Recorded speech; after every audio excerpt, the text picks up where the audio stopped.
नमस्कार। आज मैं आपको फ्रोजन शोल्डर की एक्सरसाइज बताने जा रही हूँ, जिसके कंधों में दर्द है, कोहनी में दर्द है, कलाई में पेन है, हाथों की उंगलियां सुन्न होती हैं उनके लिए, और जिसकी चेस्ट में दर्द रहता है उनके लिए। देखिए, इन सब बीमारियों को क्योर करने के लिए सिर्फ 2 से 3 एक्सरसाइज हैं। ये सभी बीमारियां आपकी ठीक हो जाएंगी। देखो कैसे करना है। सबसे पहले हम क्या करेंगे, यूं सीधा खड़ा होना है और कंधों को रोटेट करेंगे। जितना किया जाए उतना करिए। फ्रोजन शोल्डर वाले से नहीं होंगे। स्टार्टिंग में उनको क्या करना है, हल्का दर्द कम करने के लिए ये हाथ ऐसे सीधा, और इसको जहां हम एल्बो को मोड़ते हुए ये हमारी बड़ी फिंगर, बीच वाली जो फिंगर है ये हमारी यहाँ आ गई, तो हम इस पे क्लॉकवाइज और एंटी क्लॉकवाइज करके 15 से 20 बार इस दर्द को कम करेंगे।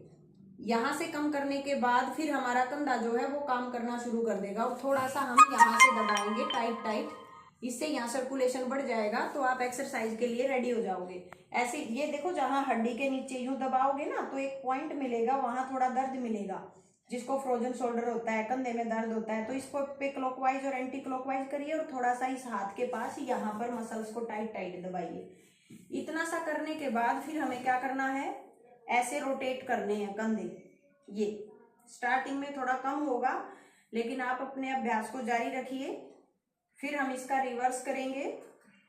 अपनी इच्छा के अनुसार करना है, कोई जबरदस्ती नहीं, चाहे 10 बार करो, 5 बार करो।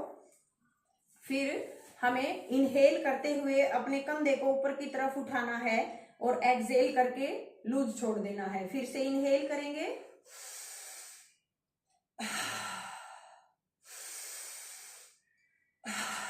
ये जो हमारी नेक बोन है इसकी स्टिफनेस को निकालने के लिए हम ऐसे ऐसे करेंगे। ये ये करने के बाद फिर हम धीरे धीरे अपने हाथों को आगे की तरफ क्लैपिंग, फिर पीछे की तरफ क्लैपिंग, आगे क्लैपिंग, पीछे क्लैपिंग। फ्रोजन शोल्डर वाले के हाथ पीछे नहीं जाते, किसी के पीछे चले जाते हैं तो ऊपर नहीं उठते। ये अलग अलग होता है। जो शोल्डर है, शोल्डर का ऊपर का की हड्डी बल्ज है या साइड से हड्डी बल्ज है, ये अलग अलग हिसाब किताब होता है। वो हम अपनी न्यूरोथेरेपी के द्वारा बिल्कुल ठीक कर देते हैं। ये तो उनके लिए है जो हमारे सेंटर पे नहीं आ सकते, बेचारे इलाज नहीं करवा सकते, तो वो घर पे रह के अपने दर्द को कुछ हद तक रिमूव कर सकते हैं। फिर भी अगर आपका कंट्रोल नहीं होता तो आप हमारे न्यूरोथेरेपी सेंटर पे चले आइए। हम बिना दवाई के ही आपका ये एक्सरसाइज के द्वारा और न्यूरोथेरेपी के द्वारा आपका इलाज किया जाता है, और 100% ठीक होकर के जाते हैं यहाँ से सभी।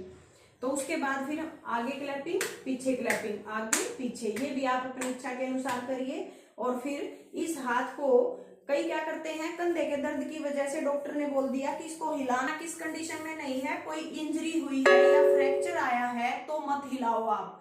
अगर वैसे कंधे में दर्द है, मसल्स का पेन है, या हड्डी आपकी जो है वो बल्ज हो गई है या की है प्रॉब्लम, तो मत हिलाओ आप। तो देखिए, उसके लिए हम क्या करेंगे, धीरे धीरे नीचे नीचे उसको आगे पीछे, आगे पीछे, आगे पीछे ऐसे हिलाएंगे। इंजरी केस में नहीं हिलाएंगे बस, बाकी चाहे कैसा भी दर्द है आप इसको मूवमेंट जरूर देंगे, नहीं तो बिल्कुल जाम हो जाएगा। आज जैसे इतना हिल रहा है, कल थोड़ा और ज्यादा हिलेगा, और परसों और ज्यादा हिलेगा, और ये पूरा पीछे जाने लग जाएगा। देखने में ये बिल्कुल इजी सा काम लग रहा है, लेकिन इफेक्टिव बहुत है। सारी चीज बातें डॉक्टर की भी नहीं माननी होती, आपको बिल्कुल जाम कर देंगे वो। ये ऐसे हिलाओ, और फिर साइड से 1 2 3 4, धीरे धीरे अभ्यास को बढ़ाइए। और कोशिश यही करो कि जितना हो सके आप ज्यादा से ज्यादा उठाने की कोशिश करिए। हाँ, जिसको फ्रोजन शोल्डर होता है ना, उसके कंधे की पावर कम हो जाती है, उनसे अपना हाथ है ना बिना सहारे के उठाया ही नहीं जाता। वो कैसे कर सकते हैं, दीवार का सहारा लेंगे ऐसे, और दीवार का सहारा लेने के बाद अपनी नाक को अंगूठे भी दीवार से, और अब हम ऐसे धीरे धीरे करके दीवार की सपोर्ट के साथ अपने हाथों को ऊपर की तरफ उठाएंगे। मान लो यहाँ तक आ गए आपके हाथ और ऊपर नहीं जा रहे, तो फिर नाक से सांस लीजिए और मुंह से छोड़िए, थोड़ा और ऊपर उठाइए, फिर नाक से सांस लीजिए और मुंह से छोड़िए, फिर और ऊपर उठाइए ऐसे। और एक दूसरे के हाथ का सहारा लेते हुए यूं ऊपर की तरफ खींचते चलो, ऐसे ऊपर की तरफ खींच दो। यहाँ पर थोड़ी देर होल्ड करिए, और फिर धीरे धीरे एक्सरसाइज को छोड़ते हुए धीरे धीरे वापिस आना है। एकदम से झट से हाथ नीचे नहीं लेके जाना, क्योंकि हमने जबरदस्ती इसको ऊपर खींचा है। अभी पूरा फ्लेक्सिबल नहीं हुआ तो धीरे धीरे नीचे आएगा। ये करने के बाद फिर से शुरू करेंगे और ऐसे पूरा ऊपर तक, जब सिंग 1 बाय 1 नहीं जाए ना तो दोनों हाथों को एक साथ ऊपर की तरफ यूं खींच दो, एक दूसरे का सहारा बनते हुए। ये ऐसे ऊपर कर लिया और फिर इस दीवार के ऊपर गोल गोल गोल गोल करके ऐसे सर्कल बनाना है, ऐसे 1, फिर ऊपर की तरफ जाएंगे 2, फिर नीचे आएंगे 3। ऐसा आप अपनी इच्छा के अनुसार करिए। ये करने के बाद फिर साइड में खड़ा होना है और ऐसे हाथ रखना है बिल्कुल 90 डिग्री के एंगल पे। और अब हमें क्या करना है, धीरे धीरे करके दीवार को धकेलते हुए, कोनी से हाथ को बेंड नहीं करना, दीवार को धकेलते हुए दूसरी साइड में मुड़ना है ऐसे, और यहां तक रोकना है अपने आप को। जितनी देर रोक सकते हो रोको नॉर्मल ब्रीदिंग के साथ, और फिर धीरे धीरे जैसे गए थे वैसे ही वापस आ जाओ।